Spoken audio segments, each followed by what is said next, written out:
Merhaba çocuklar, hepiniz hoş geldiniz. Uzun bir tatil arası verdik. Umarım tatiliniz güzel geçmiştir. Biraz dinlenebildik mi? Tatil boyunca neler yaptınız? Çok merak ediyorum. En çok hoşunuza giden şeyler nelerdi?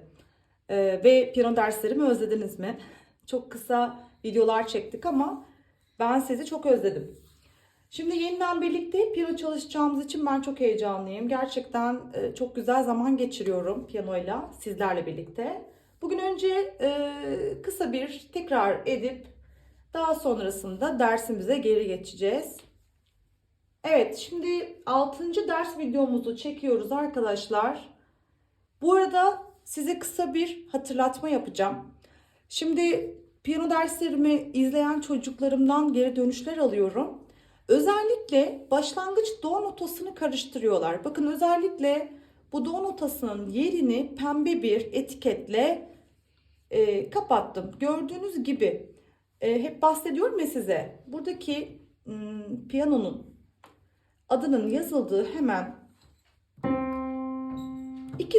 iki siyah tuşun başındaki do notası. Öğrencilerim diyorlar ki işte do notasını hep karıştırıyoruz. Mesela buradan çalması gerekiyorken buradan çalıyor arkadaşlar. Buradan başlıyor ya da buradan başlaması gerekiyorken buradan başlıyor. Bunlara çok dikkat etmemiz lazım. Özellikle başlangıç notası çok önemli. Bakın iki siyah tuşun başı. Anlaştık mı? Buna dikkat edelim. Sizler de yorumlara yazabilirsiniz. Tatilde neler yaptınız, nasıl geçti? Piyanoya ekstra çalışabildiniz mi? Bazen tatillerde köylere gidiyoruz ya da başka yerlere gidiyoruz. Piyano çalışamamış olabiliriz.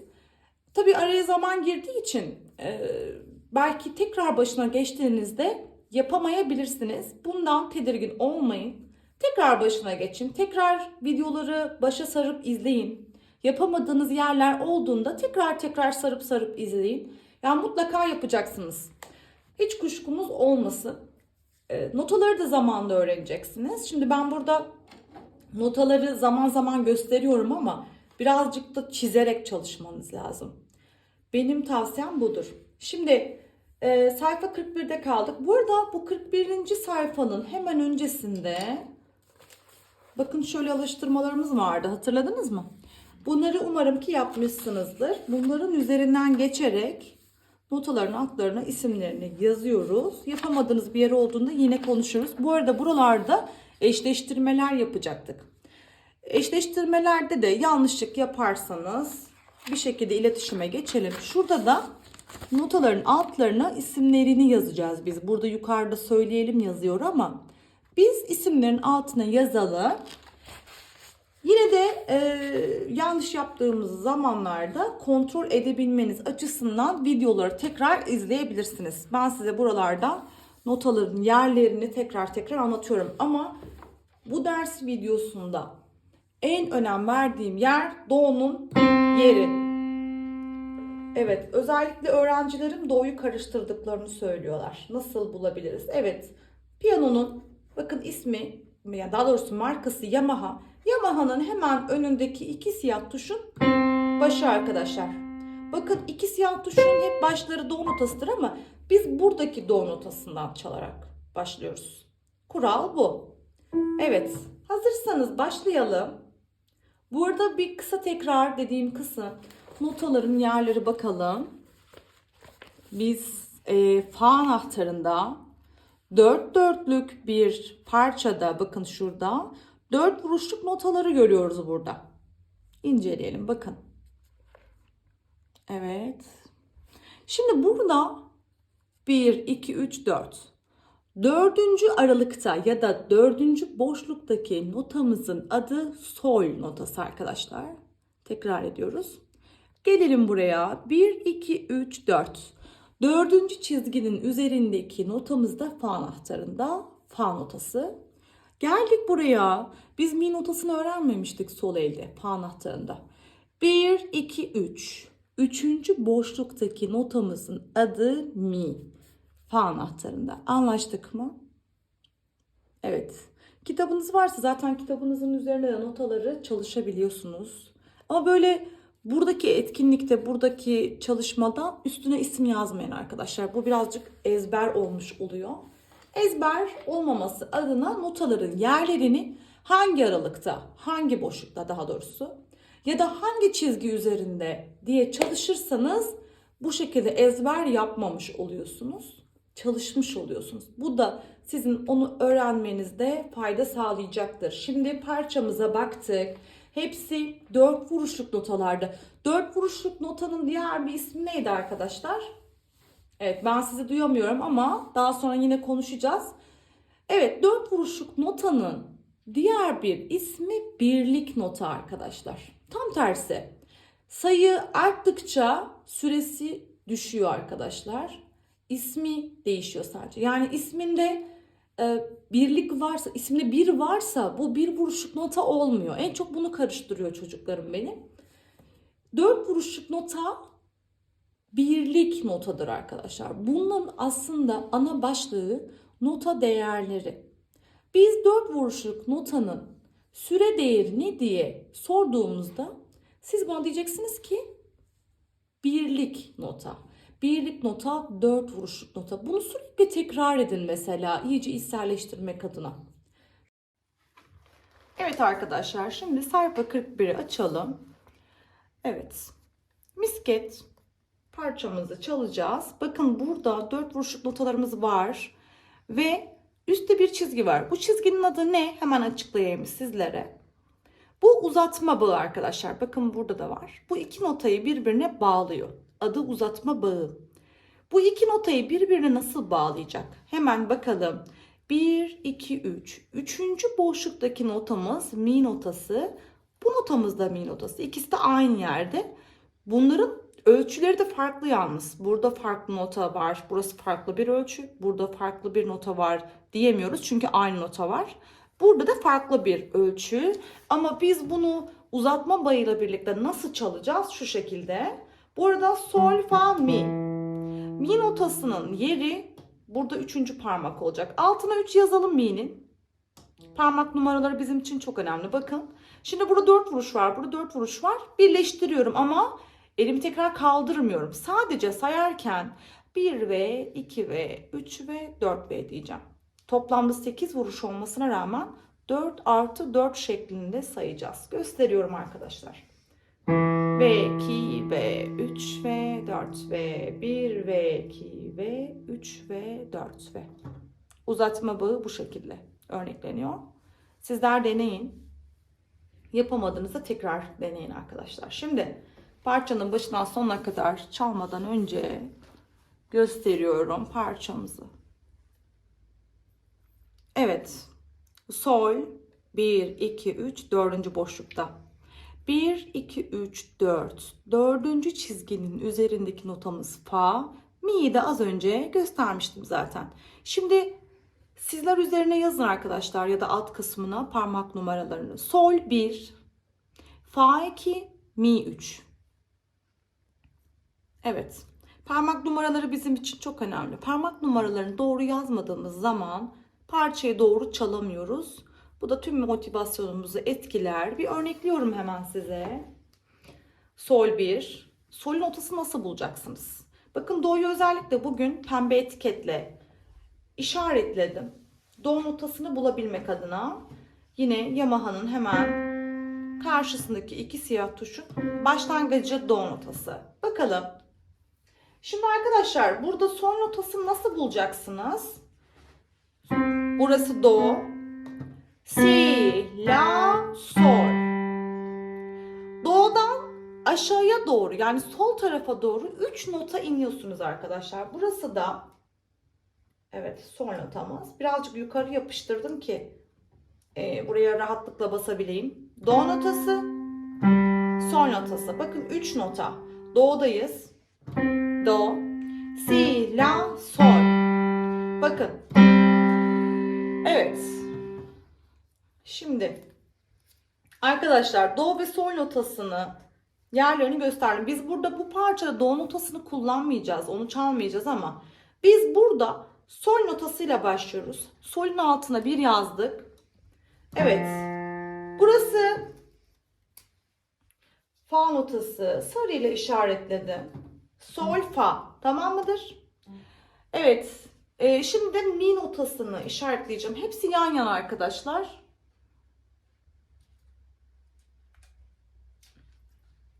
Evet, onları şimdi işaretleyelim ki bulmamız kolay olsun. Evet, şimdi onu da işaretliyorum. Sol, fa, mi. Tamam mıdır? Sizler de bulamıyorsanız bu şekilde işaretlemeler yapabilirsiniz. Sol, fa, mi. Tamam mı arkadaşlar? Burada 3 notayı kullanacağız. Şimdi ben size arkadaşlar kısaca yazıyorum burada. Sol. Siz oradan net bir şekilde görebiliyor musunuz bilmiyorum. Özellikle sol'u işaretledim yeterli olur. Evet, bakın sol. 1 ve 2 ve 3 ve 4 ve.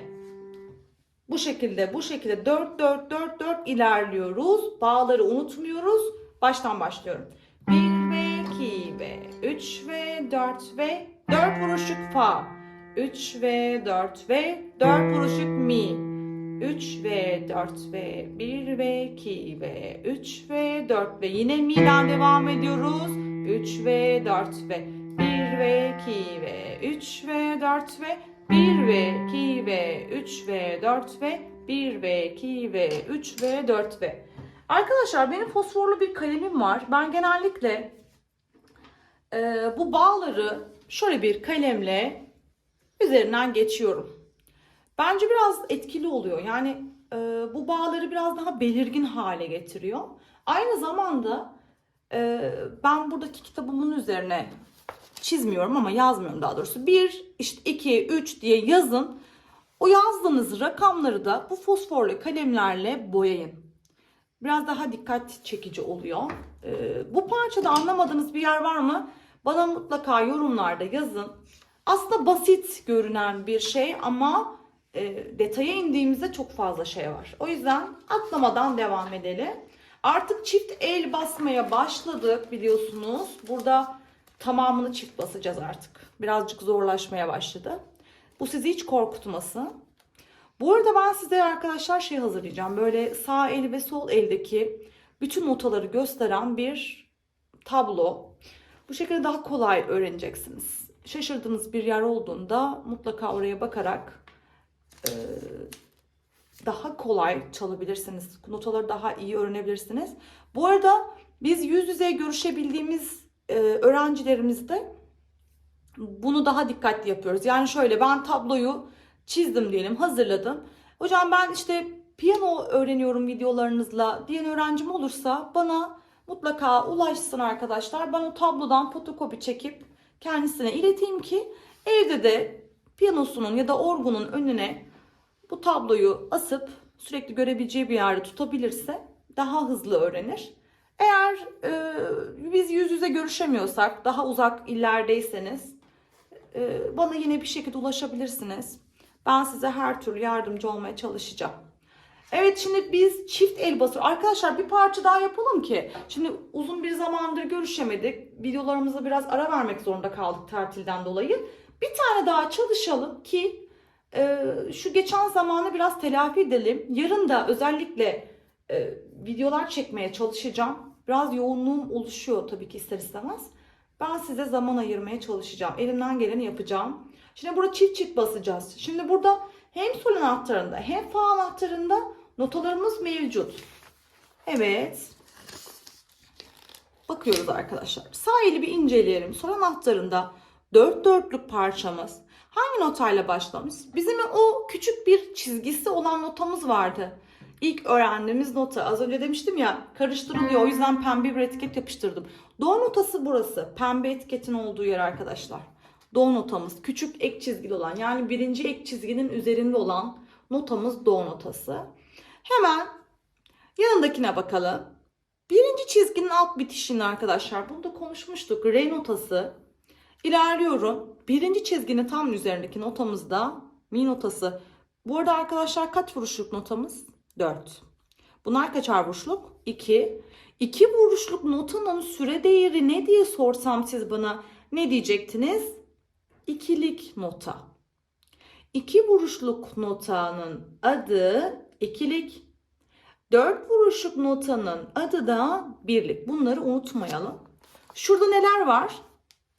Çalışırken şu şekilde de çalışın. En çok karıştırılan konu bu arkadaşlar. Mesela birlik notadan bahsedelim. İçi boş ve sapsız nota bir vuruş değil. Bakın bu hep karıştırılıyor. İçi boş ve sapsız notamız 4 vuruş arkadaşlar. Tam tersini düşünün. Dörtlük 1, birlik 4. Alttakilerde dörtlük nota. Adına aldanmayın. İçi dolu saplı notamız. İsmine hiç aldanmadan. Bir vuruş arkadaşlar. Bir vuruşluk notanın adı dörtlük nota. 4 vuruşluk notanın adı birlik nota. Bunu çizerken çapraz bir şekilde oklarla yazabilirsiniz. 4, 4'ün karşısına birlik. 4 vuruşluk notanın karşısına birlik.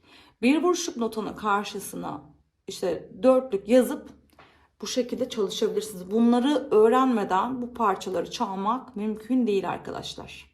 Bunu şey gibi düşünün. Yani matematik dersinde başarılı olmak için yapmamız gerekenlerden bir tanesi nedir? Çarpım tablosunu ezberlemek.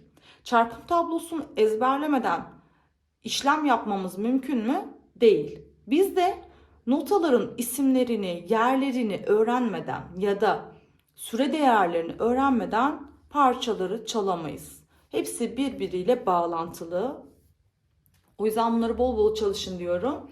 Şimdi burada farklı olan bir şey arkadaşlar. Bakın 4 vuruşluk notalar var burada. Şimdi fa anahtarını inceleyeceğiz. Deşifre yapıyoruz şu anda. Deşifre hiç bilmediğimiz bir parçayı incelemekti biliyorsunuz. Hangi notalar var? Kaç vuruşluk notalar var? Nasıl çalmamız gerekiyor? O yüzden yavaş yavaş inceleyerek yapacağız bunu. Evet, 2 vuruşluk notalar, 4 vuruşluk nota, 2 vuruşluk notalar, 4 vuruşluk nota. Burada da yine do notası var 4 vuruşlu. Şimdi geldik fa anahtarına. Evet. Fa anahtarında 1, 2, 3, 4. Dördüncü boşluktaki notamız sol notasıydı. 1, 2, 3, 4. Dördüncü çizgindeki notamız fa notasıydı. 1, 2, 3. Üçüncü aralıktaki notamız da mi notasıydı. 2, 4, 2, 4. Vuruş değerleri. Yani kaç vuruş oldukları. Anlaştık mı? Bu arada bunların hepsini bakın birlikte basıyoruz. Şöyle göstereyim size. Bakın. Evet. Sol'e karşılık do. Fa'ya karşılık re. Mi'ye karşılık mi. Bu arada ben şöyle yapıyorum. Mesela hem aşağıdaki notamız hem yukarıdaki notamız 3 rakamıyla çalınacaksa, yani 3. parmağımızla çalınacaksa ben burada kocaman bir 3 yazıyorum arkadaşlar. Sizler de bunu deneyebilirsiniz. Bu arada bunu artık biliyorsunuz diye söylemedim ama ben yine de kaçıranlar için tekrar edeyim. Bazı videoları kaçırabildiğiniz zaman tabii ki bütün o konuları birleştirmek zor oluyor kafanızda. Do'nun altına hemen 1 yazalım. Re'nin altına 2 yazalım arkadaşlar. Mi'nin altına da 3 yazalım. Parmak numaralarını yazdıktan sonra da fosforlu kalemlerle boyayın. Dikkatinizi çeksin. Ben fosforlu kalem kullanmak istemiyorum diyorsanız da siz bilirsiniz. Yani sizi nasıl ilginizi çekecekse o şekilde kalabilir. Şimdi bunların hepsini aynı anda basıyoruz. Aynı anda, aynı anda, aynı anda. Şimdi burada farklı olan bir şey var. Nedir? Evet, burada sol notasına karşılık do'lar var arkadaşlar. Ve bu nasıl? En çok buralarda zorlanıyorlar. Bakın. Şimdi sol notasına 1. parmak geliyor. Sağ elde de do notasına 1. parmak geliyor. Ama biz bunu nasıl çalacağız? Önce bir parmaklarımızı yerine oturtalım. Şöyle arkadaşlar. Sol'e 1, do'ya 1. Parmak numaraları bu şekilde altta. 1 ve 2 ve... Evet, bu şekilde. Yani sol el 2 vuruşluk notayı çalarken sağ elde 1 artı 1 2 vuruşluk notayı çalıyoruz.